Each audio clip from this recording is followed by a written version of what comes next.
everyone justified the thought of unity, peace, harmony in this world.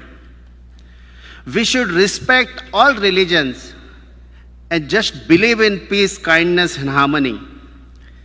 Being a Hindu leader, spiritual leader, our Sanatan Dharma always says that spirituality, meditation, and prayers will really bring inner peace and we will achieve world peace. World peace is possible and also essential for humanity. It is complicated and requires cooperation, but it is achievable. For world peace, unity is important because it is the foundation of global prosperity, stability, and security.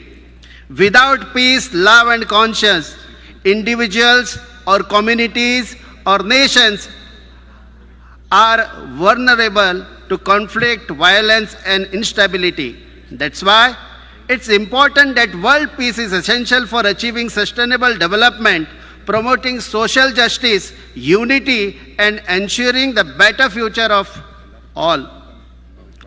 Followers of different religions should exercise moderation and tolerance towards each other and their beliefs and not instigate religious enmity or hatred. Religion and politics should be really separated. Education plays a key part of world peace because it provides individuals with the knowledge, skills, and values they need to understand and engage with the world in a positive and constructive way.